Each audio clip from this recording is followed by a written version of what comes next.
چھوڑو مجھے سنان شاہ، دکھا دیا نا تم نے بھی کہ تم ہوس پرست مت ہو۔ وہ خوف میں کیا بول رہی تھی اسے خود بھی ہوش نہیں تھا۔ وہ 17 سال لڑکی تھی جس کا نکاح خاندانی جائیداد کی وجہ سے سنان شاہ سے کیا گیا تھا۔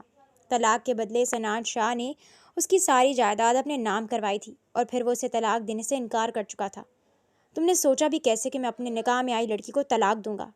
بہت معصوم ہو جانم تم، پر آج تم سے اپنا رشتہ ضرور مکمل کروں گا تاکہ تم طلاق کا خناس اپنے دماغ سے نکال دو۔ اس کے ہوس پرست کہنے پر وہ مزید غصے میں آتا اسے بیڈ پر گراتے۔ حویلی کے صحن کو آج دلہن کی طرح سجایا گیا تھا۔ کرسیوں پر بیٹھے چند گنے چنے لوگ ہی تقریب کا حصہ تھے۔ بظاہر یہ خوشی کا موقع تھا، مگر اس خوشی میں خاموشی زیادہ تھی۔ خوشی کی تقریب سے زیادہ سوگ کا منظر پیش کر رہی تھی۔ فضا میں گلابوں کی خوشبو تھی مگر جلے دل کی آہیں بھی شامل تھیں۔ وہ معصوم سی لڑکی نے سر پر پڑے سفید بھاری دوپٹے کے پلو کو اپنی انگلیوں پر لپیٹا اور پھر کھول دیا۔ اسے سمجھ نہیں آ رہا تھا کہ وہ یہاں کیوں بیٹھی ہے۔ اسے تو بس اتنا بتایا گیا تھا کہ شاہ جی کی زمینوں کا کوئی مسئلہ ہے اور اس کے تایا زاد سنان شاہ سے اس کا نکاح ہی اس مسئلے کا واحد حل ہے۔ دوسری طرف سنان شاہ بیٹھا تھا جس کے چہرے کے نقوش بہت خوبصورت تھے مگر تنے ہوئے تھے۔ وہ 28 سالہ قد آور مرد تھا۔ سیاہ آنکھوں میں چھپی ایک گہری خلیج اور ہونٹوں پر جمی خاموشی اسے مزید پروقار بناتی تھی، پر نظر اس پر ٹھہری تھی مگر اس نے ایک بار بھی اپنی ہونے والی دلہن کی طرف نہیں دیکھا تھا۔ مولوی صاحب اس بالکل آس پاس بیٹھے ہوئے تھے۔ نکاح شروع ہونے والا تھا مگر سنان کے چہرے پر رسمی سی مسکراہٹ تھی مگر آنکھوں میں سرد مہری وہی پرانی تھی۔ مولوی صاحب نے بولنا شروع کیا، سنان شاہ والزمان شاہ، کیا آپ کو ایشل دختر کامران شاہ اپنے نکاح میں قبول ہیں؟ قاضی صاحب کی آواز نے فضا کا سکوت توڑا۔ سنان کے ہاتھ کی مٹھیاں بھیج گئی۔ اس نے ایک لمحے کے لیے اپنی بند آنکھوں کے پیچھے ان دونوں کو یاد کیا جب اس کا باپ زمان شاہ اسی حویلی کی دہلیز پر کھڑا اپنے بھائی کے سامنے ہاتھ جوڑ رہا تھا اور کامران شاہ نے اسے بے رحمی سے دھتکار دیا تھا۔ قبول ہے۔ سنان شاہ والزمان شاہ، کیا آپ کو ایشل دختر کامران شاہ اپنے نکاح میں قبول ہیں؟ مولوی صاحب نے الفاظ دوبارہ دہرائے۔ سنان کو ماضی کی بھول یاد آنے لگی جو اس نے اور اس کی ماں نے کاٹی تھی۔ قبول ہے۔ اس نے ضبط سے آنکھیں بند کر کے کھولیں۔ سنان شاہ والزمان شاہ، کیا آپ کو ایشل دختر کامران شاہ اپنے نکاح میں قبول ہیں؟ مولوی صاحب نے تیسری بار پوچھا تھا۔ سنان نے اس بار کچھ یاد نہیں کیا، بند ہو چکی مٹھی کھول دی، گہری سانس لی۔ قبول ہے۔ اب کی بار اس کے لہجے میں کوئی لچک نہیں تھی، بس ایک فیصلہ کن سرد مہری تھی۔ ایشل نے چونک کر اسے دیکھا۔ اس کی آواز اتنی بھاری تھی کہ ایشل کے کچے ذہن نے اسے کسی حکم کی طرح محسوس کیا۔ جب باری اس کی آئی تو اس نے سادگی سے بغیر کسی لگی لپٹی کے قبول ہے کہہ دیا۔ وہ کم عمر تھی مگر حویلی کے ماحول سے اسے سخت الرجی تھی۔ اس حویلی میں انسان نما روبوٹس رہتے تھے جن کی زندگی کا مقصد محض پیسہ کمانا تھا۔ اسے ابھی شادی نہیں کرنی تھی مگر اسے لگا تھا شاید زندگی کا یہ نیا موڑ اسے اس گھٹن زدہ ماحول سے نکال لے گا۔ شاید شادی کے بعد اسے روبوٹ سے چھٹکارا مل جائے گا، مگر اسے کیا معلوم تھا کہ وہ ایک پنجرے سے نکل کر دوسرے اور زیادہ خطرناک قید خانے میں قدم رکھ رہی تھی جہاں زندگی کا بس ایک مقصد تھا، وہ تھا انتقام۔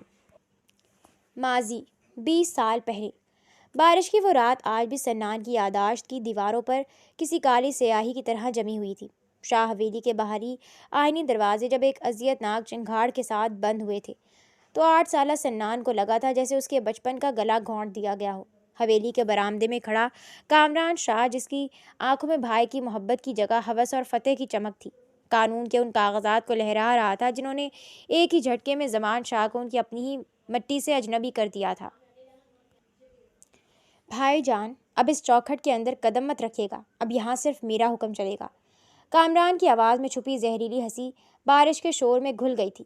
تم صرف پیسہ چاہتے تھے تو بتا دیتے، پیٹھ میں چھرا نہیں گھونپنا پڑتا تمہیں کامران۔ زمان شاہ کے لہجے میں بس افسوس تھا۔ میرے باپ نے مجھے اس قابل نہیں سمجھا کہ گدی نشین مجھے بناتے۔ اس نے مجھے دھوکہ دیا اور میں نے آپ کو۔ سارا کھیل طاقت کا ہے بھائی جان۔ آج میں طاقتور ہوں اور آپ غلام۔ کامران شاہ نے کاغذات زمان شاہ کے منہ پر مار دیے جو ان کے چہرے سے ٹکرا کر زمین پر گرے۔ زمان شاہ نے ضبط سے آنکھیں بند کر کے کھولیں۔ اب دفع ہو جاؤ اپنے اس منحوس بیٹے کے ساتھ یہاں سے، ورنہ یہاں میرے غلام بن کر رہو۔ کامران شاہ دھاڑا تھا۔ زمان شاہ نے اب کی بار کچھ نہیں کہا تھا۔ ان کے چہرے پر نہ غصہ تھا نہ انتقام کی آگ، صرف ایک گہرا دکھ تھا۔ وہ شخص جو کل تک ہزاروں ایکڑ زمین کا مالک تھا، اس وقت اپنے سہمے ہوئے بیٹے کا ہاتھ تھامے ایک بوسیدہ اٹیچی اور اپنی پرانی گاڑی کی چابی لے اندھیرے میں اس حویلی سے چلا آیا تھا۔ سنان کی ماں کی وفات 2 سال پہلے کینسر کی وجہ سے ہو چکی تھی۔ اب باپ ہی اس کا سہارا تھا۔ اس رات ریلوے اسٹیشن کے ٹھنڈے بینچ پر لیٹے ہوئے سنان نے دیکھا تھا کہ کیسے اس کے باپ کی مضبوط چوڑی چھاتی، جو کبھی اس کے لیے دنیا کی سب سے محفوظ پناہ گاہ تھی، دکھ کے بوجھ سے سمٹ گئی تھی۔ وہ اگلے دن ہی شہر چلے آئے تھے۔ پھر شہر کی گمنامی نے انہیں اپنی آغوش میں لے لیا۔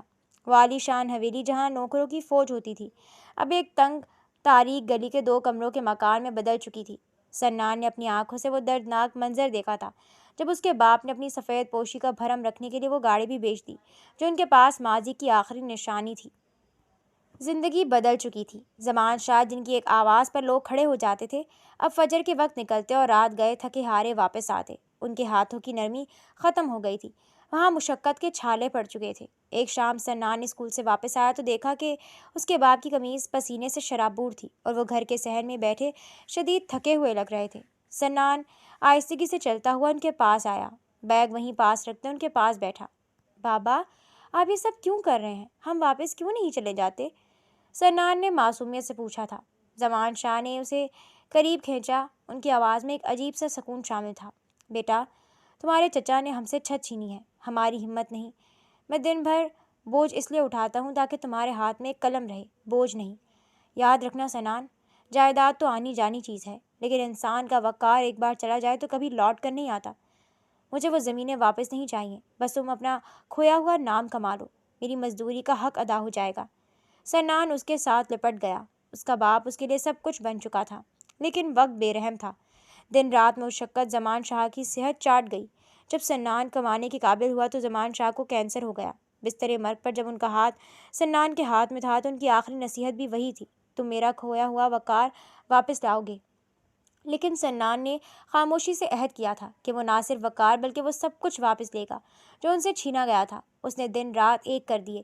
اس کی محنت اور قسمت نے ایسا پلٹا کھایا کہ 10 سالوں میں وہ ایک کامیاب بزنس ٹائکون بن کر ابھرا۔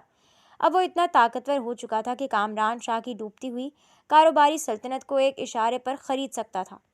موجودہ دن نکاح ہو چکا تھا۔ رخصتی کے بعد ایشل کو سنان کی اس عالیشان لیکن بے جان حویلی میں لایا گیا جو سنان نے شہر کے مضافات میں تعمیر کروائی تھی۔ اس حویلی کے سناٹے کو دیکھ کر لگتا نہیں تھا کہ آج یہاں کے مالک کی شادی ہوئی ہے۔ ہر جانب ہو کا عالم تھا۔ ایشل کو لگا جائے شاید کمرہ سجایا گیا ہو، مگر کمرے میں سجاوٹ تو کیا، ایک عدد مصنوعی پھول تک نہیں تھا۔ ہاں، کمرہ بہت جدید تھا، خوبصورت بیڈ، مہنگا قالین، کرسٹل واز، دبیز پردے، مگر سب کچھ جیسے بے جان تھا۔ ایشل جو تھوڑی شرارتی اور باتونی تھی، وہ اس خاموشی سے گھبرانے لگی تھی۔ بیڈ کے کونے پر بیٹھی سنان کا انتظار کر رہی تھی۔ جب سنان کمرے میں داخل ہوا، بس ایک نظر اس نئی نویلی دلہن پر ڈالتے اس نے اپنا کوٹ اتار کر کرسی پر پھینکا۔ اس کی چال میں ایک عجیب سی بیزاری تھی۔ سنے، ایشل سے رہا نہیں گیا، اس نے دھیمی آواز میں اسے پکارا۔ سنان نے رک کر اسے دیکھا۔ اس کی نظروں میں وہ تپش تھی کہ ایشل کے الفاظ حلق میں ہی خشک ہو گئے۔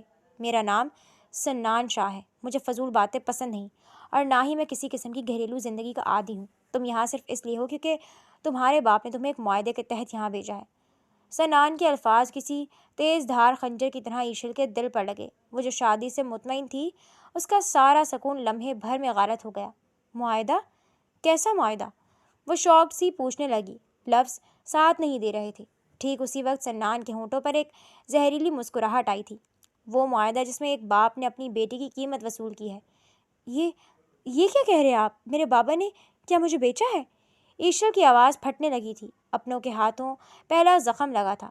سنان سٹول کھینچ کر اس کے قریب بیٹھا۔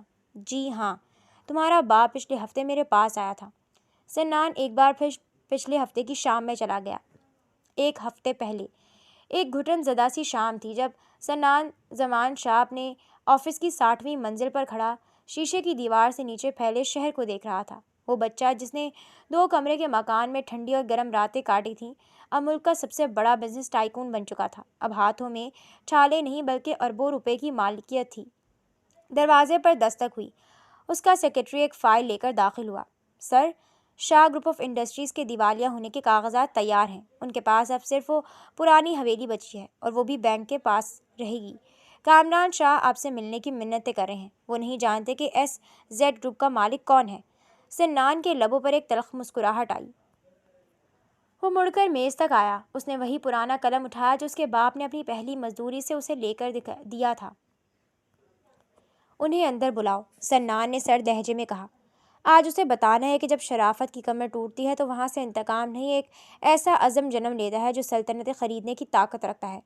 باہر بارش شروع ہو چکی تھی، بالکل ویسی ہی جیسی 20 سال پہلے ہوئی تھی۔ فرق صرف اتنا تھا کہ اس بار دروازے سے نکالا جانے والا کوئی اور تھا۔ تھوڑی دیر میں دروازہ کھلا اور بوڑھا ہو چکا کامران شاہ اندر آیا۔ سلام صاحب۔ اس نے آتے ہی مؤدب انداز میں سلام کیا۔ وہ سنان سے پہلی بار مل رہا تھا، مگر سنان انہیں پہچان چکا تھا۔ والسلام پیارے چچا جان، آئیں، آپ کا ہی انتظار تھا۔ سنان نے مسکراتے ہوئے اس گھمنڈی انسان پر پہلا وار کیا تھا۔ اور کیا وار کیا تھا؟ کامران شاہ کی تو آنکھیں ہی کھل گئی تھیں۔ چچا، مطلب تم زمان کے بیٹے؟ وہ حیرت اور شوق سے آگے بڑھا۔ سنان کو حیرانگی سے چھونا چاہا تو وہ پھدک کر پیچھے ہٹا۔ اپنے ہاتھ مجھ تک نہ لانا چچا، ورنہ کاٹ ڈالوں گا۔ سنان غصے اور ضبط کی انتہا پر تھا۔ تم میرے بھتیجے ہو، میرے بھائی کے بیٹے؟ کامران شاہ کا تو یقین ہی نہیں آ رہا تھا۔ بھتیجا تھا، مگر اب ایک بزنس مین ہوں جو تمہاری مدد کرے گا، سنان نے لچک لہجے میں بولا۔ مجھ سے رشتہ نکالنے سے بہتر ہے آپ اپنے آنے کی وجہ بتائیں۔ سنان کی بے رخی پر کامران کو سمجھ آ گیا تھا کہ اب معافی تلافی کا وقت گزر چکا ہے۔ وہ فوراً سے پہلے پیچھے ہٹے، چہرہ ایک دم اداس کر لیا۔ تم سے کیا چھپانا بیٹا، تم تو سب جانتے ہو، بینک کا قرض ادا نہ ہوا تو حویلی نیلام ہو جائے گی۔ زمان شاہ کی اداکاری سنان فوراً سے پہلے سمجھ گیا تھا۔ ٹھیک ہے، میں قرض اتروا دوں گا، مگر پھر آپ کو بابا کے حصے کی جائیداد میرے نام کرنی ہوگی، اور حویلی بھی۔ سنان نے اسے اپنا آخری فیصلہ سنایا تھا۔ وہ تو میری بیٹی ایشل کے نام ہے، اور وہ آگے اس کے شوہر کو ہی مل سکتی ہے۔ کامران شاہ نے نہایتی دکھ سے اسے بتایا تھا، مگر سنان شاہ کی آنکھوں میں گہری نفرت اتر آئی تھی۔ تو پھر میں کروں گا تمہاری بیٹی سے شادی۔ سنان نے آخری فیصلہ سنایا۔ تم میری بیٹی سے شادی کرو گے تو مجھے کیا ملے گا؟ کامران شاہ عادت کے مطابق سودے بازی پر اتر آیا۔ تمہارا قرض ادا ہو جائے گا، پیسے میں دے دوں گا، سنان نے آرام سے کہا تھا۔ ٹھیک ہے، مجھے منظور ہے، اگلے جمعے نکاح کے لیے آ جانا۔ کامران شاہ نے پیسوں کے لیے اپنی ہی بیٹی قربان کر دی تھی۔ سنان شاہ کو اس انسان پر غصہ اور ترس ایک ساتھ آیا تھا۔ حال ایسا نہیں ہو سکتا، بابا ایسے نہیں کر سکتے، ایشل بے یقینی سے بولتی جا رہی تھی۔ سنان کرسی پر سے اٹھا۔ اب یہ ڈرامے بند کرو اور صوفے پر جا کر لیٹو، مجھے آرام کرنا ہے۔ میں کافی لے کر آؤں تو بیڈ خالی ہو۔ وہ اسے وہیں حیرت زدہ چھوڑ کر کمرے سے باہر نکل گیا۔ ایشل کو لگا جیسے کسی نے اسے بلندی سے نیچے گرا دیا ہو۔ وہ 18 سال کی لڑکی جو اپنی گڑیا اور کتابوں سے ابھرتی تھی، اچانک ایک ایسی جنگ کا حصہ بن گئی تھی جس کے قوانین اس کی سمجھ سے باہر تھے۔ اسے لگا تھا کہ نکاح ایک نیا آغاز ہے، مگر سنان شاہ نے اسے پہلی رات بتا دیا تھا کہ یہ صرف ایک حساب کتاب کی تکمیل ہے۔ ایشل نے اپنی آنکھوں میں آنے والے آنسوؤں کو سختی سے روکا۔ اسے بچپن سے سکھایا گیا تھا کہ شاہوں کی بیٹیاں رویا نہیں کرتیں، مگر اسے یہ نہیں بتایا گیا تھا کہ جب شاہوں کے بیٹے بدلہ لینے پر اتر آئیں تو وہ دلوں کو کیسے کچلتے ہیں۔ اس نے کھڑکی سے باہر دیکھا جہاں رات کی سیاہی گہری ہوتی جا رہی تھی، بالکل اس کے مستقبل کی طرح۔ صبح کی نرم دھوپ کھڑکی سے چھن کر کمرے میں آ رہی تھی، لیکن حویلی کی فضا میں اب بھی ایک عجیب سی سردی تھی۔ ایشل فطری طور پر ایک چنچل اور بے قرار سی لڑکی تھی۔ رات کی تلخی اور سنان کی کڑوی باتوں نے اسے ڈرایا ضرور تھا، لیکن وہ زیادہ دیر تک اداس بیٹھنے والوں میں سے نہیں تھی۔ اس نے سوچا کہ اگر وہ اس گھر میں آ ہی گئی ہے تو کیوں نہ حالات کو تھوڑا نارمل کرنے کی کوشش کرے۔ وہ کمرے سے نکلی تو سنان کہیں نظر نہیں آیا۔ الماری کھلی تھی اور وہاں سنان کے کپڑے بے ترتیبی سے رکھے تھے۔ ایشل کو لگا کہ شاید وہ اپنا کوئی کام خود کر کے سنان کو یہ دکھا سکتی ہے کہ وہ اتنی بھی غیر ذمہ دار نہیں جتنا وہ سمجھتا ہے۔ اس نے الماری سے ایک سفید رنگ کی قیمتی شرٹ نکالی اور استری کرنے کے ارادے سے ڈریسنگ روم کی طرف چلی گئی۔ استری گرم ہو چکی تھی اور وہ دھیان سے شرٹ کی کوریز بڑھا رہی تھی کہ اچانک اس کی نظر کھڑکی کے باہر لان میں بیٹھے ایک طوطے پر پڑ گئی۔ ایشل جو اب بھی اندر سے ایک بچی تھی، اس طوطے کی حرکتیں دیکھنے میں اتنی محو ہوئی کہ اسے یاد ہی نہیں رہا کہ اس کا ہاتھ استری پر ہے۔ کمرے میں اچانک کپڑا جلنے کی تیز بو پھیلی۔ ایشل ہڑبڑا کر پلٹی اور استری ہٹائی، لیکن تب تک بہت دیر ہو چکی تھی۔ سفید شرٹ کے بالکل درمیان میں استری کا ایک گہرا بھورا جلا ہوا نشان بن چکا تھا۔ اس کے ہاتھ پاؤں ٹھنڈے پڑ گئے۔ اسی لمحے دروازہ کھلا اور سنان اندر داخل ہوا۔ وہ شاور لے کر نکلا تھا اور تولیے سے بال خشک کر رہا تھا۔ اس کی نظر سیدھی ایشل پر پڑی جو استری کے بورڈ کے پاس مجرموں کی طرح کھڑی تھی۔ کیا کر رہی ہو تم؟ سنان نے الجھن سے پوچھا۔ ایشل نے ڈرتے ڈرتے وہ جلی ہوئی شرٹ اوپر کی۔ سنان کے قدم وہیں رک گئے۔ یہ اس کی ایک خاص میٹنگ کے لیے تیار کی گئی شرط تھی۔ اس کے جبڑے سختی سے بھیج گئے۔ وہ 2 قدم آگے بڑھا۔ اس کا ارادہ تھا کہ اس بے وقوف لڑکی کو اس کی حد یاد دلائے، لیکن جیسے ہی وہ قریب پہنچا اس نے دیکھا کہ ایشل نے خوف سے اپنی آنکھیں سختی سے بند کر لی تھی اور اس کے ہاتھ ہلکے ہلکے کانپ رہے تھے۔ وہ بالکل کسی ڈری ہوئی فاختہ کی طرح لگ رہی تھی۔ سنان کا غصہ ایک لمحے کے لیے جیسے تھم گیا۔ وہ اسے ڈرانا چاہتا تھا، لیکن اس قدر خوفزدہ کرنا اس کا مقصد نہیں تھا۔ اس نے شرٹ اس کے ہاتھ سے کھینچی اور اسے ایک طرف پھینک دیا۔ آئندہ میری کسی چیز کو ہاتھ لگانے کی ضرورت نہیں ہے۔ جو کام نہیں آتا اس میں اپنی قابلیت دکھانے کا شوق مت پالا کرو۔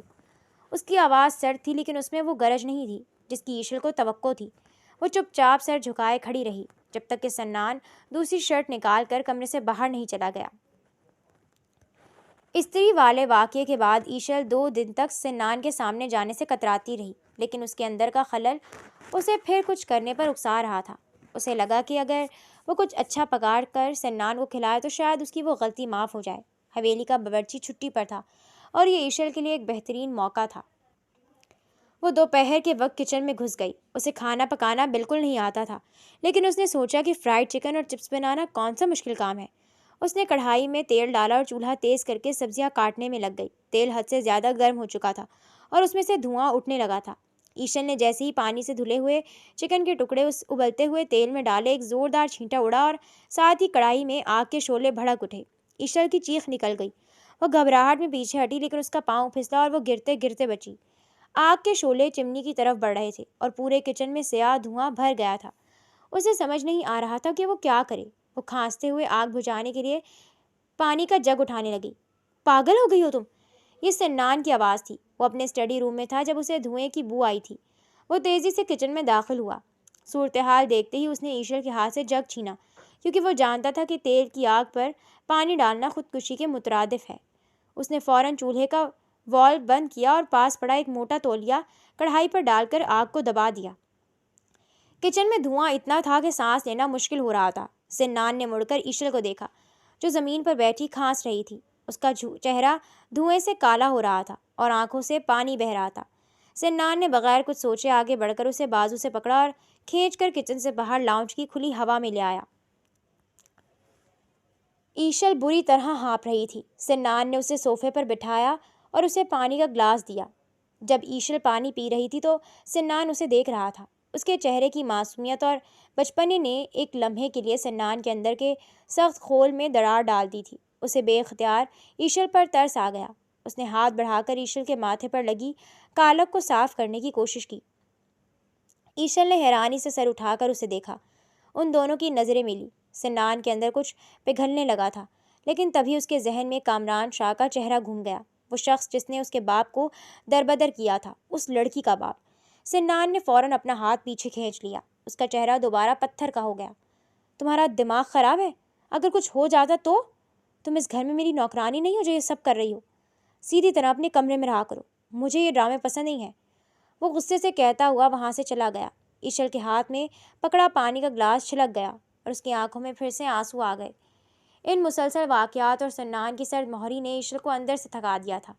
وہ اب سمجھ چکی تھی کہ یہ کوئی نارمل شادی نہیں ہے اور نہ ہی وہ کبھی اس شخص کو خوش کر سکتی ہے۔ اسے اپنے گھر کی یاد آنے لگی تھی۔ بھلے اس کا باپ کیسا بھی تھا، لیکن وہاں کم از کم اسے قیدیوں جیسی زندگی تو نہیں گزارنی پڑتی تھی۔ ایک رات جب سنان گھر آیا تو ایشل نے فیصلہ کر لیا کہ وہ اب مزید خاموش نہیں رہے گی۔ وہ سیدھی سنان کے کمرے میں گئی۔ سنان لیپ ٹاپ پر کچھ کام کر رہا تھا۔ مجھے آپ سے بات کرنی ہے۔ ایشل کی آواز میں ایک عجیب سی پختگی تھی۔ سنان نے ٹائپنگ روکی اور اسے دیکھا۔ کہو۔ مجھے یہاں نہیں رہنا، مجھے طلاق چاہیے۔ آپ کو مجھ سے کوئی دلچسپی نہیں ہے اور مجھے اس قید خانے میں نہیں رہنا، مجھے واپس جانا ہے۔ سنان کے چہرے پر کوئی حیرت نہیں ہوئی۔ وہ سکون سے کرسی کی پشت سے ٹیک لگا کر بیٹھ گیا، جیسے وہ اسی دن کا انتظار کر رہا تھا۔ اس نے دراز کھولی اور اس میں سے ایک بھاری فائل نکال کر میز پر پھینکی۔ تمہیں آزادی چاہیے؟ مل جائے گی، لیکن اس کی ایک قیمت ہے۔ ایشل نے الجھن سے فائل کی طرف دیکھا۔ کیا مطلب؟ سنان نے فائل میں سے کچھ کاغذات نکال کر اس کے سامنے رکھے۔ تمہارے باپ نے میری جو خاندانی جائیداد دھوکے سے اپنے نام کی تھی، وہ دراصل اس نے قانونی پیچیدگیوں سے بچنے کے لیے تمہارے نام منتقل کر دی تھی۔ تم اس وقت نابالغ تھیں، اس لیے کنٹرول اس کے پاس تھا۔ اب تم 18 سال کی اور قانونی طور پر اس ساری جائیداد کی مالک تم ہو۔ ایشل کو کچھ سمجھ نہیں آ رہا تھا۔ تو میں کیا کروں؟ سنان نے ایک پین اس کی طرف بڑھایا۔ یہاں دستخط کرو۔ یہ تمام جائیداد قانونی طور پر مجھے واپس کر دو جس پر تمہارے باپ نے غاصبانہ قبضہ کیا تھا۔ تم یہ دستخط کر دو، میں وعدہ کرتا ہوں تمہیں اس گھر سے ہمیشہ کے لیے آزادی مل جائے گی۔ ایشل کے لیے ایک سودا تھا۔ اسے نہ جائیداد کی پرواہ تھی نہ دولت کی، اسے بس اس گھٹن سے نکلنا تھا۔ اس نے بغیر یہ سوچے کہ اس کا باپ کیا کہے گا یا ان کاغذات کے دستخط کے بعد کیا طوفان آئے گا، پین پکڑا اور تیزی سے ان تمام جگہوں پر دستخط کر دیے جہاں سنان نے اسے کہا تھا۔ دستخط کرنے کے بعد اس نے پین میز پر رکھا اور سنان کو دیکھا۔ اب میں جا سکتی ہوں؟ سنان نے کاغذات اٹھائے، انہیں تسلی سے چیک کیا اور ایک طنزیہ مسکراہٹ اس کے ہونٹوں پر پھیل گئی۔ اس کی برسوں کی محنت اور بدلہ آخر کار مکمل ہو گیا تھا۔ میں نے کہا تھا کہ تمہیں اس گھر سے آزادی مل جائے گی، لیکن میں نے یہ کب کہا کہ میں تمہیں طلاق دوں گا؟ سنان نے کاغذات واپس فائل میں رکھتے ہوئے سکون سے کہا۔ ایشل کے پیروں تلے زمین نکل گئی، اس کی سانس جیسے حلق میں اٹک گئی۔ وہ جان چکی تھی کہ وہ ایک بہت بڑے اور خطرناک جال میں بری طرح پھنس چکی تھی۔ جائیداد کے کاغذات پر دستخط ہوئے ابھی 24 گھنٹے بھی نہیں گزرے تھے کہ حویلی کے پرسکون ماحول میں ایک طوفان نے دستک دی۔ مرکزی دروازہ زور سے کھلا اور گاڑی کے ٹائروں کی چرچراہٹ نے خاموشی کو چیر کر رکھ دیا۔ یہ کامران شاہ تھا۔ اس کے ہاتھ میں وہ قانونی نوٹس تھا جس نے اس کے قدموں تلے سے زمین کھینچ لی تھی۔ وہ غصے سے پاگل ہوتا ہوا سیدھا لاؤنج میں داخل ہوا۔ ایشل جو اپنے کمرے سے باہر آ رہی تھی اپنے باپ کو اس حال میں دیکھ کر وہیں سیڑھیوں پر ٹھٹک گئی۔ اسے لگا کہ شاید کامران شاہ اسے اس قید سے نکالنے آیا ہے۔ اسی وقت سنان شاہ اپنے اسٹڈی روم سے باہر نکلا۔ وہ نہایت پرسکون تھا، جیسے اسے اس ہنگامے کی پہلے سے توقع ہو۔ اس نے اپنی پینٹ کی جیبوں میں ہاتھ ڈالے اور سیڑھیوں کے قریب آ کر کھڑا ہو گیا۔ یہ کیا بکواس ہے سنان؟ کامران شاہ نے وہ نوٹس ہوا میں لہراتے ہوئے چلایا۔ تمہیں کیا لگتا ہے تم دھوکے سے میری بیٹی سے سائن کروا لو گے اور میں خاموش تماشائی بنا دیکھتا رہوں گا؟ میں تمہیں عدالت میں گھسیٹ لوں گا۔ سنان کے چہرے پر ایک سرد مسکراہٹ ابھری۔ اور تمہیں کیا لگا تھا میں تمہاری بیٹی سے شادی کرنے کے بعد تمہارا قرض اتارنے کے بعد جائیداد بھی واپس نہیں لوں گا؟ تم نے صرف ایشل سے شادی کی بات کی تھی، تم نے دھوکہ دیا ہے، میں کورٹ جاؤں گا۔ کامران کا بس نہیں چل رہا تھا سنان کا گلا گھونٹ دے۔ قرض ختم ہوتے اس کا وہی پرانا تحکم لوٹ آیا تھا، مگر اس بار سامنے سنان شاہ تھا جو اسے کسی زمر میں نہیں لاتا تھا۔ عدالت ضرور جانا کامران، لیکن ذرا یہ مت بھولنا کہ جس جائیداد پر تم 20 سال سے سانپ بن کر بیٹھے تھے وہ قانوناً ایشل کے نام تھی، اور اس نے پورے ہوش و حواس میں اپنے دستخط سے وہ مجھے منتقل کی ہے۔ یہ دھوکہ نہیں، میری وہ امانت ہے جو تم نے میرے باپ سے چھینی تھی۔ کامران کا چہرہ غصے اور بے بسی سے سرخ ہو گیا۔ اس نے مڑ کر ایشل کو دیکھا جو سہمی ہوئی کھڑی تھی۔ تم نے دستخط کر دیے؟ تم اتنی بے وقوف کیسے ہو سکتی ہو؟ میری زندگی بھر کی محنت، میرا سب کچھ تم نے اس شخص کے حوالے کر دیا۔ اس کی آواز میں بیٹی کے لیے کوئی درد نہیں تھا، صرف چھن جانے والی دولت کا ماتم تھا۔ ایشل نے بھیگی پلکوں سے اپنے باپ کو دیکھا۔ بابا، انہوں نے کہا تھا کہ اگر میں دستخط کر دوں گی تو مجھے آزاد کر دیں گے۔ مجھے اس گھٹن میں نہیں رہنا تھا، آپ مجھے یہاں سے لے جائیں۔ اس نے آگے بڑھ کر کامران شاہ کا بازو پکڑنا چاہا، لیکن کامران نے جھٹکے سے اس کا ہاتھ جھٹک دیا۔ تمہاری وجہ سے میں سڑک پر آ گیا ہوں اور تم چاہتی ہو میں تمہیں اپنے ساتھ لے جاؤں؟ تم اب اسی شخص کی بیوی ہو، یہیں مرو یا یہیں جیو، میرا تم سے کوئی تعلق نہیں۔ یہ الفاظ ایشل کے لیے کسی زہر سے کم نہیں تھے۔ جس باپ کی خاطر وہ اپنی آزادی کا سودا کر چکی تھی، اس نے محض جائیداد چھن جانے پر اسے بے سہارا چھوڑ دیا تھا۔ کامران شاہ پلٹا اور تیز قدموں سے حویلی سے باہر نکل گیا۔ دروازہ بند ہونے کی آواز کے ساتھ ہی ایشل کے اندر جیسے کچھ ٹوٹ کر بکھر گیا۔ حویلی میں ایک بار پھر موت جیسی خاموشی چھا گئی۔ ایشل بت بنی کھڑی تھی، اس کے ذہن میں اپنے باپ کے آخری الفاظ گونج رہے تھے۔ سنان اسے ہی دیکھ رہا تھا۔ اسے توقع تھی کہ ایشل روئے گی، چیخے گی، لیکن وہ بالکل خاموش تھی۔ کچھ دیر بعد اس نے سر اٹھایا اور سنان کی طرف دیکھا۔ اس کی آنکھوں میں اب آنسو نہیں تھے، بلکہ ایک عجیب سی ویرانی تھی۔ جائیداد مل گئی نا آپ کو؟ آپ کا مقصد پورا ہو گیا، میرے باپ کو سزا مل گئی، اب مجھے طلاق دیں، میرا اس گھر آپ کے نام اور آپ سے کوئی تعلق نہیں۔ اس کی آواز اسپاٹ تھی، لیکن اس میں ایک فیصلہ کن لہجہ تھا۔ سنان چند قدم چل کر اس کے بالکل سامنے آ کر رکا۔ اس کا قد ایشل سے کافی لمبا تھا، جس کی وجہ سے ایشل کو سر اٹھا کر اسے دیکھنا پڑ رہا تھا۔ طلاق؟ سنان نے لفظ کو ایسے دہرایا جیسے کوئی لطیفہ سنا ہو۔ کس نے کہا تھا میں تمہیں طلاق دوں گا؟ ایشل نے بے یقینی سے اسے دیکھا۔ آپ نے کہا تھا مجھے آزادی ملے گی۔ میں نے کہا تھا تمہیں آزادی ملے گی، اور وہ مل گئی ہے، اپنے اس لالچی باپ کے سائے سے جس نے تمہیں کبھی بیٹی سمجھا ہی نہیں، صرف ایک مہرے کے طور پر استعمال کیا۔ لیکن اس حویلی سے تمہیں کوئی آزادی نہیں ملنے والی۔ سنان کا لہجہ پتھر کی طرح سخت تھا۔ کیوں؟ جب آپ کو مجھ سے کوئی غرض ہی نہیں تو مجھے یہاں قید رکھنے کا کیا مقصد ہے؟ ایشل کی آواز اب کانپنے لگی تھی۔ مقصد یہ ہے کہ کامران شاہ کو روز یہ یاد دلایا جائے کہ اس کی بیٹی اس شخص کے نکاح میں ہے جسے اس نے کبھی سڑک پر پھینکا تھا۔ تم میری قانونی بیوی ہو اور یہی تمہاری حقیقت ہے۔ وہ یہ کہہ کر مڑا اور اسے وہیں تنہا چھوڑ کر چلا گیا۔ ایشل کو لگا جیسے اس کا دم گھٹ رہا ہے۔ اس نے پاس پڑی یہ قیمتی گلدان وہ پوری طاقت سے زمین پر دے مارا۔ شیشے کے ٹکڑے فرش پر بکھر گئے تھے۔ وہ وہیں فرش پر بیٹھ کر پھوٹ پھوٹ کر رونے لگی۔ اس کی ساری معصومیت اور بچپنا جیسے ان چند گھنٹوں میں کہیں دفن ہو گیا تھا۔ رات کافی گہری ہو چکی تھی۔ حویلی کے اس بڑے سے کمرے میں صرف ایک بیڈ لیمپ جل رہا تھا۔ ایشل فرش پر بیٹھی تھی۔ اس کے بال بکھرے ہوئے تھے اور چہرے پر مسلسل رونے کی وجہ سے سوجن آ چکی تھی۔ اس کے اندر ایک عجیب سا خوف اور شدید غصہ ایک ساتھ پک رہے تھے۔ وہ خود کو ایک ایسے جال میں محسوس کر رہی تھی جس سے نکلنے کا کوئی راستہ نہیں تھا۔ دروازہ کھلا اور سنان اندر داخل ہوا۔ وہ دن بھر کی تھکن سے چور تھا اور ایشل کو اس حالت میں دیکھ کر اس کی الجھن میں مزید اضافہ ہو گیا۔ وہ نہیں چاہتا تھا کہ حالات اس نہج تک پہنچے، لیکن انتقام کی آگ میں وہ سب کچھ جلا چکا تھا۔ اس نے قریب آ کر ایشل کو دیکھا۔ اٹھو یہاں سے اور جا کر سو جاؤ۔ یہ ڈرامے بند کرو، اس سے کچھ نہیں بدلنے والا۔ اس نے ایشل کا بازو پکڑ کر اسے اٹھانا چاہا، لیکن ایشل نے پوری طاقت سے اس کا ہاتھ جھٹک دیا۔ اس کی برداشت جواب دے چکی تھی۔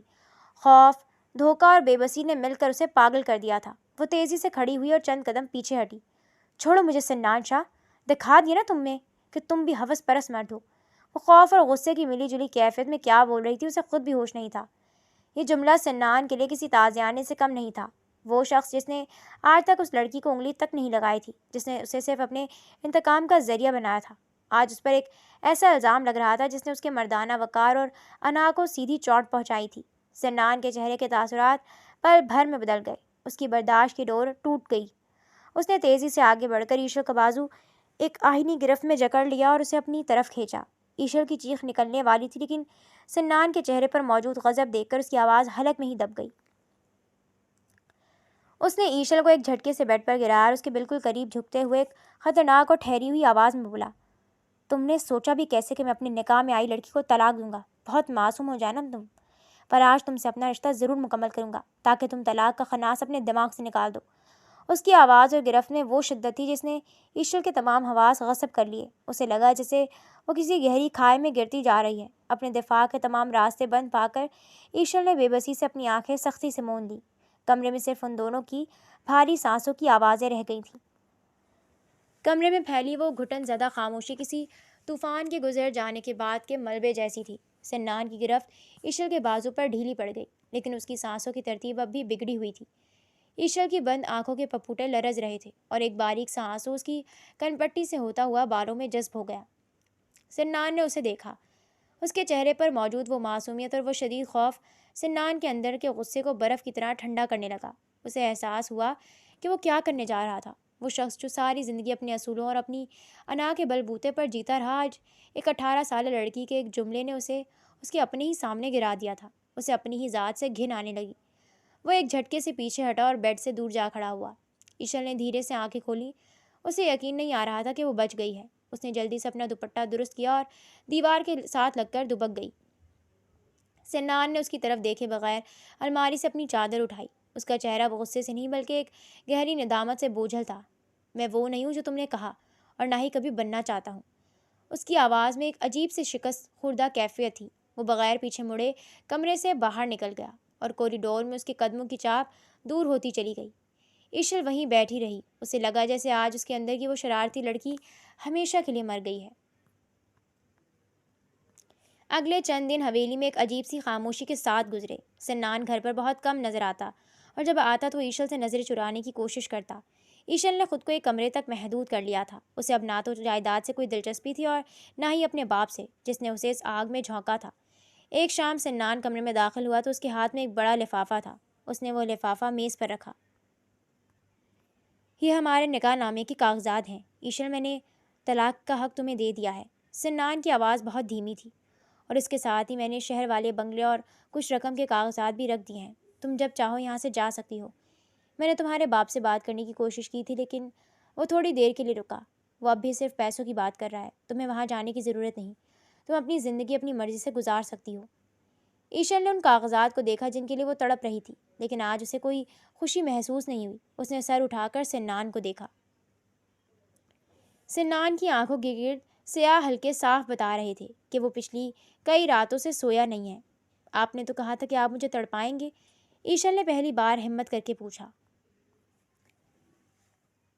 آپ نے تو کہا تھا کہ آپ مجھے تڑپائیں گے، ایشل نے پہلی بار ہمت کر کے پوچھا۔ سنان نے ایک ٹھنڈی آہ بھری۔ میں نے سوچا تھا کہ بدلہ لینے سے سکون ملے گا، لیکن میں غلط تھا۔ تمہارے باپ نے جو میرے ساتھ کیا وہ اس کا جرم تھا، تمہارا نہیں۔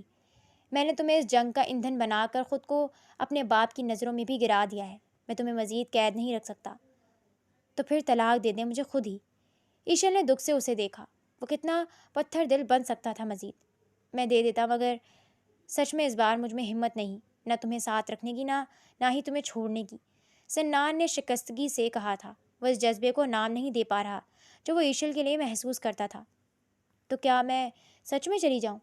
ایشل نے نہ جانے کیوں ایک آخری امید لیے اس سے پوچھا، مگر وہ چہرہ موڑے کھڑا تھا۔ ہاں چلی جاؤ، اس نے ہمیشہ کی طرح بے رخی سے کہا اور کمرے سے چلا گیا۔ ایشل نے نکاح نامہ بے دردی سے بیڈ پر پھینک دیا۔ تھوڑی ہی دیر میں وہ اپنا مختصر سا سامان اٹیچی کیس میں ڈالے مین گیٹ پر کھڑی تھی۔ رخصتی کا وقت قریب تھا، لیکن ایشل کے قدم وہیں جمے ہوئے تھے۔ اسے احساس ہوا کہ حویلی کے باہر کی دنیا اس کے لیے اس کمرے سے زیادہ اجنبی اور بے رحم ہے۔ اس کا باپ اسے قبول کرنے کو تیار نہیں تھا، اور اکیلی لڑکی کے لیے یہ معاشرہ کسی بھیڑیے سے کم نہیں تھا۔ سنان اس کے پاس کسی بت کی مانند کھڑا تھا جب ایشل نے کہا تھا، میں کہاں جاؤں گی؟ میرے اپنے باپ نے تو میرا سودا کر دیا تھا، کم از کم یہاں مجھے یہ تو پتہ ہے کہ دشمن کون ہے، محافظ کون۔ ایشل کے لہجے میں اب بچپنا نہیں تھا، بلکہ ایک عورت کی سنجیدگی تھی۔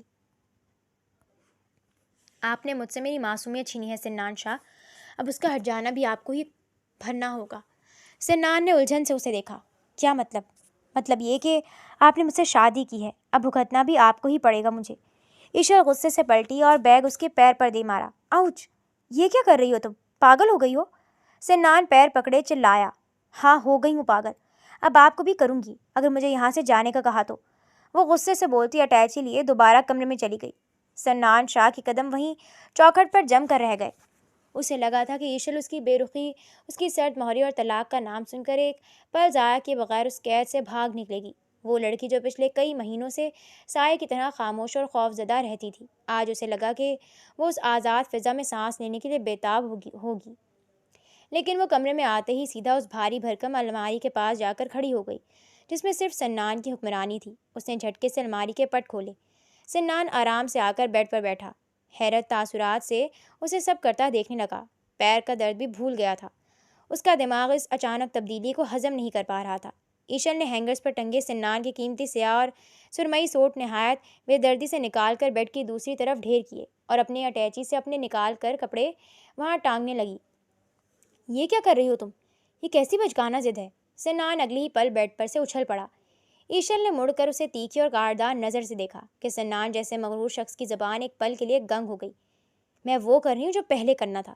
آپ نے نکاح کیا تھا نا، مولوی کے سامنے قبول ہے کہا تھا نا، تو اب اس نکاح کو نبھانا بھی آپ ہی کا کام ہے۔ میں کوئی بے جان فرنیچر نہیں ہوں جسے جب دل کیا حویلی میں رکھ لیا، جب دل کیا باہر نکال دیا۔ میں اس گھر کی عزت بن کر آئی تھی اور اب اس گھر کی مالکن بن کر رہوں گی۔ آپ کے یہ بے رنگ کپڑے اب اکیلے اس الماری میں نہیں رہیں گے، انہیں میرے رنگوں کی عادت ڈالنی ہوگی، بالکل ویسے ہی جیسے آپ کو میری عادت ڈالنی ہوگی۔ سنان دنگ رہ گیا۔ وہ لڑکی جو کل تک اس کی اونچی آواز سے سہم جاتی تھی، آج اس کی آنکھوں میں آنکھیں ڈال کر اپنا حق چھین کر لے رہی تھی۔ الماری میں اب زنانہ کپڑے ایسے لگ رہے تھے جیسے کسی بنجر، ویران اور تاریک زمین پر اچانک کوئی تازہ گلاب کھل اٹھا ہو۔ وہ رنگ جیسے سنان کی بے رنگ زندگی میں ایشل کی آمد کا اعلان تھے۔ سنان کچھ کہنا چاہتا تھا، اسے ڈانٹنا چاہتا تھا، مگر ایشل کی آنکھوں میں موجود اس ضدی عزم اور اس کے غصے کی تپش نے اسے خاموش کر دیا۔ وہ بنا کچھ کہے اپنا درد کرتا پاؤں لیے خاموشی سے آ کر کمرے سے باہر نکل گیا، مگر اس کے سینے کے بائیں جانب ایک عجیب سی ہلچل شروع ہو چکی تھی، ایک ایسی کشمکش جسے وہ خود بھی سمجھنے سے قاصر تھا۔ اگلے چند دن شاہ حویلی کے در و دیوار نہ وہ دیکھا تھا جس کا گمان بھی ممکن نہ تھا۔ ایشل نے حویلی کا نقشہ اور نظام دونوں ہی بدل دیے تھے۔ وہ صبح سویرے اٹھتی پرانے ملازموں کو جو صرف سنان سے ڈرتے تھے، اب ایشل کی ایک آواز پر دوڑتے نظر آتے۔ وہ کچن کا چارج خود سنبھال چکی تھی۔ سنان جو ہمیشہ بلیک کافی کا مگ ہاتھ میں لیے فائلیں دیکھتے ہوئے خاموشی سے ناشتہ چھوڑ کر نکل جاتا تھا۔ اب اس کے لیے فرار ممکن نہیں رہا تھا، جیسے آج بھی وہ آفس جانے کے لیے لیٹ ہو رہا تھا۔ مجھے دیر ہو رہی ہے ایشر، بورڈ آف ڈائریکٹرز کے ساتھ میٹنگ ہے میری، سنان نے اپنی کلائی پر بندھی گھڑی دیکھتے ہوئے قدرے خفگی سے کہا تھا، مگر جواب ندار پا کر وہ ڈائننگ ٹیبل سے اٹھنے ہی والا تھا جب ایشر نے اس کے سامنے گرما گرم پراٹھے اور آملیٹ کی پلیٹ رکھ دی۔ ایشر نے پراٹھے کا ایک نوالا توڑا اور بالکل اس کے ہونٹوں کے قریب کر دیا۔ سنان شاہ، آپ کی کوئی بھی میٹنگ اس ناشتے اور میری محنت سے زیادہ اہم نہیں ہو سکتی، اور خبردار جو آپ نے اسے ہاتھ لگایا، چپ چاپ اپنا منہ کھولیں اور کھائیں۔ اس کے لہجے میں ایک عجیب سا تحکم تھا۔ سنان نے بے ساختہ اسے دیکھا۔ اس کے گلابی معصوم چہرے پر ایک ایسی پیاری سی دھونس تھی جس پر اسے غصہ آنے کے بجائے ایک عجیب سا پیار آنے لگا تھا۔ اس نے خاموشی سے منہ کھولا اور نوالا لے لیا۔ ایشر کی بنائی ہوئی الائچی والی چائے میں وہ سکون اور ذائقہ تھا جو اسے دنیا کے مہنگے ترین ہوٹلوں میں برسوں کی جدوجہد کے بعد بھی میسر نہیں آیا تھا۔ اسے شدت سے محسوس ہونے لگا کہ اس کے دل و دماغ کے گرد پچھلے 20 سالوں سے جو برف جمی تھی وہ اس لڑکی کی قربت کی آنچ سے تیزی سے پگھل رہی تھی۔ وہ جتنا اس سے دور بھاگنے کی کوشش کرتا، ایشل اتنی ہی شدت سے اس کی زندگی کے ہر پہلو میں اپنی جگہ بناتی جا رہی تھی۔ کبھی صبح اس کی ٹائی کی نوٹ ٹھیک کرنے کے بہانے وہ اس کے اتنے قریب آ جاتی کہ سنان کو اس کے بالوں سے آتی شیمپو کی مدھم خوشبو اور اس کی گرم سانسیں اپنے چہرے پر محسوس ہوتیں تو اس کی اپنی سانسیں بے ترتیب ہو جاتی۔ کبھی دوپہر کو اس کے شاندار کارپوریٹ آفس میں زبردستی گھر کا لنچ پہنچ جاتا اور اس کی پی اے حیرت سے دیکھتی کہ اس کا سخت گیر باس کھانے کا ڈبہ دیکھ کر مسکرا رہا ہے۔ سنان شاہ، جو دنیا کے بڑے بڑے بزنس مینس کو اپنی ایک نظر سے زیر کر لیتا تھا، اس چھوٹی سی ضدی لڑکی کے سامنے روزانہ ہار رہا تھا اور اسے اپنی یہ ہار بے حد پسند آ رہی تھی۔ وقت گزرتا گیا اور سنان کو ادراک ہو گیا کہ انتقام کی آگ کب کی بجھ چکی ہے اور اس کی جگہ ایک ایسے جذبے نے لے لی ہے جس کی بنا اب اس کا جینا محال تھا۔ ایک شام سنان نے فیصلہ کیا کہ اب وقت آ گیا ہے کہ وہ اپنی انا کا خول توڑ کر اپنے دل کا حال ایشل کے سامنے رکھ دے۔ اس نے حویلی کے وسیع اور کھلے صحن میں ایک شاندار کینڈل لائٹ ڈنر کا اہتمام کروایا۔ چاروں طرف رات کی رانی اور چمبیلی کی مسحور کن خوشبو پھیلی ہوئی تھی۔ میز پر رکھے کرسٹل کے گلاس اور ہلکی روشنی کے دیے ایک طلسماتی ماحول پیدا کر رہے تھے۔ سنان خود اوپر کمرے میں گیا اور ایشل کو تیار ہونے کا کہا۔ جب آدھے گھنٹے بعد وہ نیچے آئی تو سنان کی سانسیں سینے میں ہی اٹک گئیں۔ وہ سفید رنگ کے ریشمی جوڑے میں ملبوس تھی جس پر سلور کام ہوا تھا۔ اس کے کھلے بال کمر تک آ رہے تھے اور چہرے پر کیا گیا ہلکا سا سنگار اسے کسی آسمانی حور کا روپ دے رہا تھا۔ یہ سب کیا ہے؟ کوئی خاص دن ہے آج؟ ایشل نے حیرت سے چاروں طرف دیکھتے ہوئے پوچھا۔ اس کی بڑی بڑی آنکھوں میں دیے کی لو چمک رہی تھی۔ سنان نے آگے بڑھ کر اس کا نرم و نازک ہاتھ اپنے کھردرے ہاتھوں میں لیا۔ اس بار اس کے لمس میں کوئی سختی، کوئی سرد مہری نہیں تھی، بلکہ ایک گہری التجا تھی۔ ایشل، میں نے زندگی بھر صرف نفرت کرنا سیکھا تھا۔ مجھے لگا تھا کہ تمہارے باپ سے بدلہ لینا، ان کی جائیدادیں چھیننا ہی میری زندگی کا واحد مقصد ہے، لیکن تم نے مجھے سکھایا کہ انسان جائیدادوں سے نہیں، محبت سے زندہ رہتا ہے۔ میں نے تمہیں بہت دکھ دیے ہیں، میں شاید معافی مانگنے کے لائق بھی نہیں ہوں، لیکن آج میں تمہیں یہ بتانا چاہتا ہوں کہ ابھی سنان کے لبوں پر محبت کا وہ اقرار مکمل بھی نہیں ہو پایا تھا کہ اچانک حویلی کے باہر ایک زوردار دھماکے اور چیخو پکار کا شور سنائی دیا۔ اس سے پہلے کہ وہ کچھ سمجھ پاتے، حویلی کے مرکزی دروازے کو توڑ کر درجن بھر مسلح افراد اندر داخل ہو گئے۔ یہ کامران شاہ کے کرائے کے گنڈے تھے جو اپنی ڈوبتی ہوئی سلطنت، نیلام ہوتی جائیدادوں اور اپنی بے عزتی کا آخری انتقام لینے آئے تھے۔ سنان شاہ، آج تیرا اور تیرے غرور کا آخری دن ہے۔ ایک کرخت آواز رات کی تاریکی میں ابھری اور ساتھ ہی اندھا دھند گولیوں کی تڑتڑاہٹ شروع ہو گئی۔ ایشل، جھک جاؤ! سنان نے فوراً سے ایشل کو پکارا تھا۔ ساتھ ہی اس نے چھلانگ لگا کر ایشل کو اپنی مضبوط باہوں کے حصار میں لیا اور اسے خود سے چپکا کر حویلی کے اندرونی ستونوں کی طرف بھاگا۔ حویلی کے گارڈز بھی فوراً پوزیشن سنبھال کر جوابی فائرنگ کر رہے تھے، مگر حملہ آوروں کی تعداد زیادہ تھی اور گولیاں بارش کی طرح برس رہی تھیں۔ افراتفری، دھوئیں اور بارود کی بو کے اس عالم میں جب سنان ایشل کو ایک بڑے ستون کے پیچھے محفوظ کرنے کی کوشش کر رہا تھا، ایک گولی سنسناتی ہوئی آئی اور ایشل کے دائیں کندھے کو چیرتی ہوئی نکل گئی۔ آہ! ایشل کے حلق سے ایک انتہائی کربناک اور دل چیر دینے والی چیخ نکلی اور اس کا وجود سنان کے ہاتھوں میں جھول گیا۔ ایشل! نہیں، ایشل! سنان کی روح جیسے فنا ہو گئی۔ اس کی آنکھیں پھٹی کی پھٹی رہ گئیں۔ اس نے دیکھا کہ ایشل کا وہ خوبصورت سفید ریشمی جوڑا تیزی سے خون میں بھیگ کر سرخ ہو رہا تھا۔ سنان کے اپنے ہاتھ اس کے گرم خون سے بھر گئے تھے۔ سنان! ایشل نے نحیف ڈوبتی ہوئی آواز میں اسے پکارا اور اس کی پلکیں بوجھل ہو کر گرنے لگیں۔ سنان کا دماغ مکمل طور پر سن ہو گیا۔ اسے اپنے ارد گرد ہوتی فائرنگ، گولیوں کی آوازوں، چیخ پکار، کسی چیز کی پرواہ نہیں رہی۔ اس کے اندر کا طاقتور بزنس ٹائکون مر چکا تھا اور وہاں صرف ایک بے بس خوف زدہ شوہر رہ گیا تھا۔ اس نے پاگلوں کی طرح ایشل کو اپنی گود میں اٹھایا اور پچھلے گیٹ کی طرف دوڑا جہاں اس کی گاڑی موجود تھی۔ اس کا دل کسی زخمی پرندے کی طرح سینے میں دھڑک رہا تھا۔ تمہیں کچھ نہیں ہوگا ایشل میری جان، تمہیں کچھ نہیں ہونے دوں گا میں۔ تم میری ہمت ہو، تم مجھے ایسے چھوڑ کر نہیں جا سکتی۔ ہسپتال کی لمبی اور ٹھنڈی راہداریوں میں چھایا ہوا سکوت سنان کے لیے موت کی آہٹ سے زیادہ خوفناک تھا۔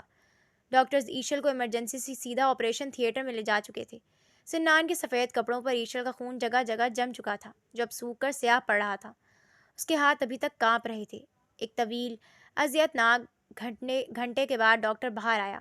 اس کے چہرے پر گہری سنجیدگی تھی۔ مسٹر سنان، زخم بہت گہرا ہے، گولی نے ہڈی کو نقصان پہنچایا ہے اور خون بے تحاشا بہہ گیا ہے۔ ہم نے بلڈ ٹرانسفیوژن شروع کر دیا ہے لیکن اگلے 12 گھنٹے انتہائی تشویشناک ہیں۔ اگر وہ یہ رات نکال گئی تبھی ہم کچھ حتمی کہہ سکیں گے۔ آپ دعا کریں۔ سنان کی ٹانگوں سے جان نکل گئی۔ وہ وہیں دیوار کے سہارے پھسلتا ہوا ٹھنڈے فرش پر بیٹھ گیا۔ اس نے دونوں ہاتھوں میں اپنا سر گرا لیا۔ اسے اپنی زندگی کی تمام کامیابیاں، وہ بینک بیلنس، وہ تمام بزنس امپائرز، وہ کروڑوں کے پروجیکٹس، سب مٹی کا ڈھیر لگ رہے تھے۔ اس نے ساری زندگی سوچا تھا کہ وہ بدلہ لے کر جیتے گا، مگر آج اسے احساس ہوا کہ وہ سب کچھ ہار چکا ہے۔ اگر اس انتقام کی آگ میں ایشل جل گئی، اگر اسے کچھ ہو گیا تو اس کی یہ ساری جیت ایک بھیانک ماتم میں بدل جائے گی۔ اسی دوران پولیس کی بھاری نفری بھی وہاں پہنچ چکی تھی۔ انسپکٹر نے سنان سے تفصیلات مانگی۔ فرش پر بیٹھے بیٹھے سنان نے جب سر اٹھایا تو اس کی آنکھوں میں ایک ایسا خوفناک اور سرد غصہ تھا جسے دیکھ کر انسپکٹر بھی ایک پل کو سہم گیا۔ سنان نے صاف لفظوں میں کامران شاہ کا نام لیا۔